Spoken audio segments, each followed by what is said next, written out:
नमस्कार मित्रांनो, मी संपादक दत्तात्रय परळकर आपलं हार्दिक स्वागत करतो। आज आपण आहोत नागपूर या शहरामध्ये। माझ्या बाजूला उभे आहेत ते सन्माननीय श्रीपादराव राठोड साहेब आणि संपादक मित्र संजयजी राजोळे। आज आपण इथे एक आगळी वेगळी बाग बघण्यासाठी आलेलो आहोत, त्याला परसबाग असं आपण म्हणतो। जनरली परसबाग ही घराच्या पाठीमागच्या रिकाम्या जागेमध्ये असते आणि ही शहरातली परसबाग असल्यामुळे आपण याला गच्चीवरील परसबाग असं म्हटलं तरी वावगं ठरणार नाही। तर सर, आज आपण या बागेबद्दल काय सांगाल आणि ही संकल्पना आपल्याला कशी सुचली? जवळपास एक 8-10 वर्षापूर्वी आमच्या डोक्यात असं आलं की आज अन्नाचा प्रत्येक घास विषारी बनलाय। विषमुक्त अन्न आरोग्यसंपन्न परिवार जर ठेवायचा असेल तर प्रत्येक घरी जैविक परसबाग असावी या संकल्पनेतून या परसबागेचा जन्म झाला। आज इथे जवळपास 130 प्रकारच्या व्हरायटीज म्हणजे सगळ्या प्रकारची पिकं, सिजनेबल सगळे पिकं आहेत, सगळ्या प्रकारचा भाजीपाला आहे। विशेष म्हणजे 10 वर्षापासून आमच्या 4 लोकांचा आरोग्यावरचा 5000ही खर्च नाही आणि सगळं केमिकल फ्री अन्न इथं मिळतं। सगळ्या प्रकारचे फुलं आहेत, सगळ्या प्रकारचा वेलवर्गीय भाजीपाला आहे, उपयोग आहे। विशेष म्हणजे जर्मिनेशन टू हार्वेस्टिंग मुलांचं एज्युकेशन होतं। आमच्या मुलींनी या विषयावरती पुस्तक पण लिहिलंय आणि ॲग्रोव्हिजन मध्ये मागील 4 वर्षापासून आमचे पोरीचं प्रेझेंटेशन असतं। छान।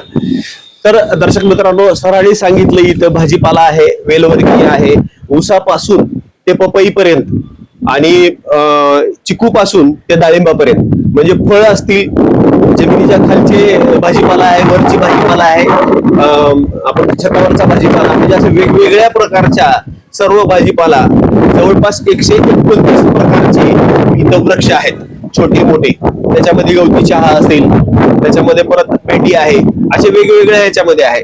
तर थोडं आम्हाला आमच्या दर्शक मित्रांना सांगा की याला वसंत बाग असं नाव दिलेलं आहे। वसंतराव नाईक परसबाग देण्यामागचा उद्देश सांगा। याच्या मागचा उद्देश असा की वसंतराव नाईकजी नाईक हे आजपर्यंतच्या रेकॉर्डमध्ये महाराष्ट्रामध्ये सर्वाधिक काळ मुख्यमंत्री राहिले। बरोबर। केवळ मुख्यमंत्री राहिले नाही तर शनिवार वाड्यासमोर एक प्रतिज्ञा केली होती त्यांनी, महाराष्ट्राला अन्नधान्याच्या बाबतीत स्वावलंबी बनवेन। आज महाराष्ट्र निर्यातक्षम बनलेला आहे।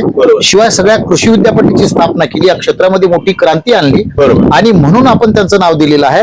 दुसरी गोष्ट अशी, इथं पर्यावरणपूरक सगळ्या ऍक्टिव्हिटी होतात। तिकडे पक्ष्यांची पानपोई आहे, इथं पक्षी येतात, पक्ष्यांच्या विष्ठेतून जे निंबाचे झाडं झाले ते 18-20 आम्ही निंबाची रोपं तयार केलेली आहेत। इथं मधमाशा येतात, परागीकरण होतं। कुठल्याही कुंड्यामध्ये तुम्ही उकरलं तर तुम्हाला गांडूळ आढळतील, ते ऑर्गॅनिक जैविक असल्याचं निर्देशक आहे।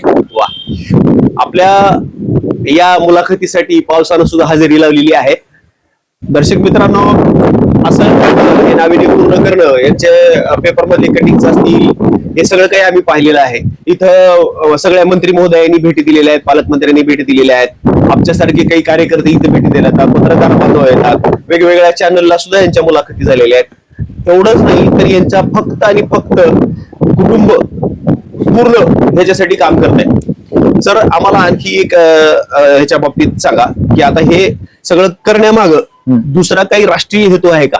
राष्ट्रीय हेतू आहे का? आज आरोग्याचे प्रश्न गगनाला भिडलेत। आपली आजी आजोबा 100 वर्ष जवळपास जगलेत।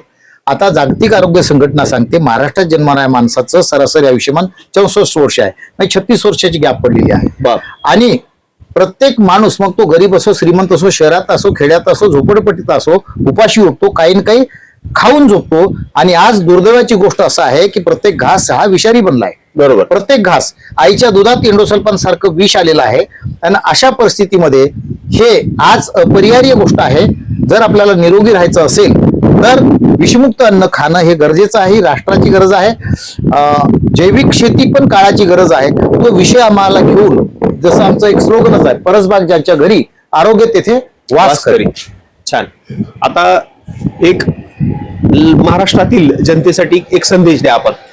महाराष्ट्रात त्या घराघरात आम्ही जे जमिनीपासून 50 फूट स्लॅबवर केलेला आहे, म्हणजे माती बाहेरून आलेली आहे, आम्हाला पिशव्या विकत घेतलेल्या आहेत। ग्रामीण भागात विशेषतः या गोष्टी विकत घ्यायची गरज नाही, मुबलक माती मिळते, आकाश आहे, फक्त थोडीशी परिश्रम घेतलं वर्षभर पुरेल असा। आता तुम्ही 129 नाही पण अर्धा प्रकारच्या पालेभाज्या, किमान शेवगा घरी, निंबू घरी, पालक घरी, असं सगळं मी सहज घेऊ शकतो। सगळ्यांनी घ्यावं ही महाराष्ट्रातील तमाम जनतेला माझी हात जोडून विनंती आहे। आरोग्य संपन्न महाराष्ट्र घडवूया, चला आपण संकल्प करूया। सरांनी आपल्याला एवढी सगळी माहिती दिली छान, त्याबद्दल सरांचे मनपूर्वक आभार. धन्यवाद. धन्यवाद.